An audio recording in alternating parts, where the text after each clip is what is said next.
Let's look at comparing dates in New York's weather history. So, the first date we're going to compare is December 16th. How is it different in 2020 rather than 2021? Well, in 2020, the high was just about freezing across the metro area with lows in the mid-20s. A giant winter storm developed that dumped 10.5 inches of snow on the area. It was pretty miserable weather conditions, and it wound up actually causing fatalities, not in the metro area itself, but nearby. December 16, 2021, however, felt spring-like warmth.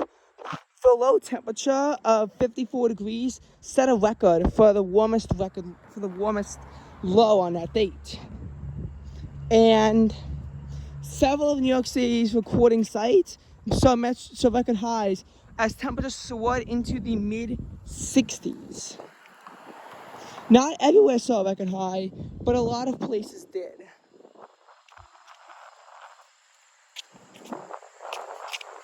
In some places, the record warmth would continue for another day. This is very unusual for it to be this warm in December, and it rivaled what happened during the entire month of 2015, which, as you know, saw a super warm December when compared to the seasonal average, and would have been above average even as a November. But it's a December. December had a mean temperature of over 50 degrees, something that seems impossible, but it really wasn't that year. I mean, if December can only get down to 34 degrees and the high can only get down to 40 degrees as its lowest high, then you're really in for a treat that December. You really are. It's amazing. If December fails to freeze, in parts of the metro area it froze, but even here it didn't get down to the 20s that December. And as December, again, highly unusual for that to happen. So we had that, and that was a comparison. Another comparison I've been seeing is September 1st, 2021, a year ago, to today, September 1st, 2022. On September 1st, 2021, temperatures throughout the day were rather jinky, but it wound up being the worst day in New York City's weather history due to the 7.1 inches of rain that poured down the city, even higher locally, that wound up causing 50 deaths in and around the metro area. 13 in the city itself. We really wound up seeing so many deaths due to the unprecedented flash flooding. Indeed, this was New York City's second wettest hour, and it somewhat lined up with the evening rush hour commute, and the basement apartments was a pure tragedy. This was forecast well, but it was miscommunicated, likely leading to such a loss of life that you really would not expect to see in 2021.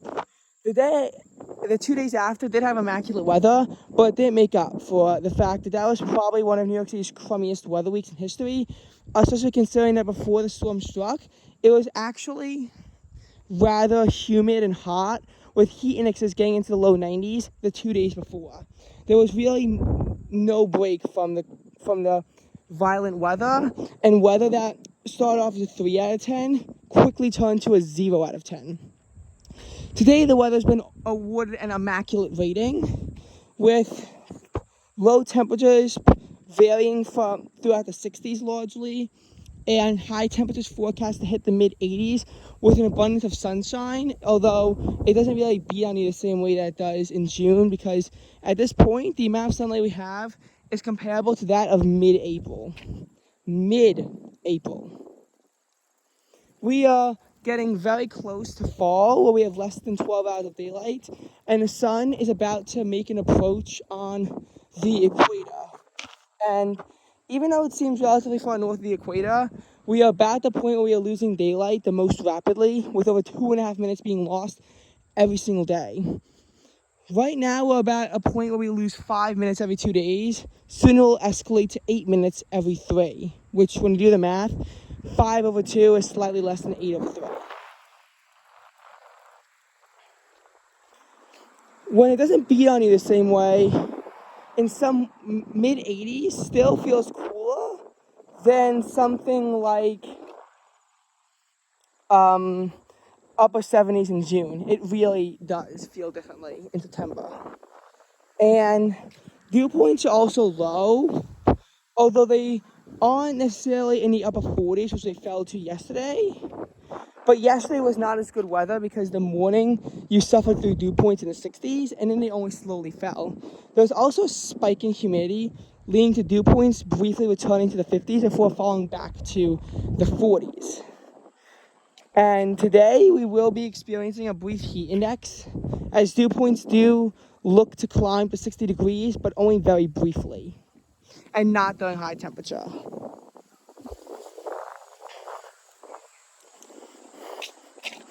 However, it's important to notice what lessons we've learned.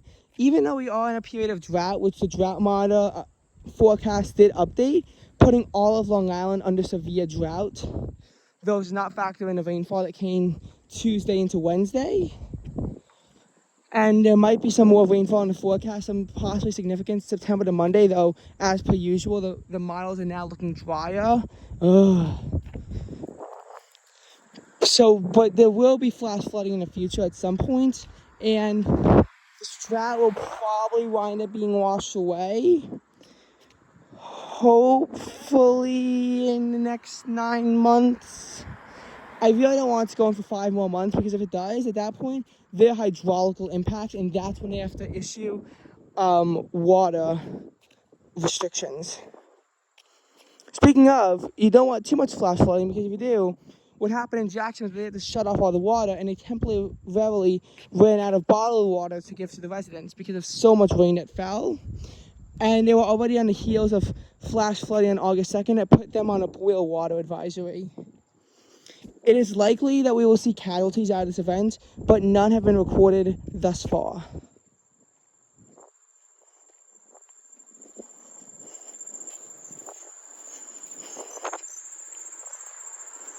So that's how you can compare dates and see stark differences. You do see this all the time.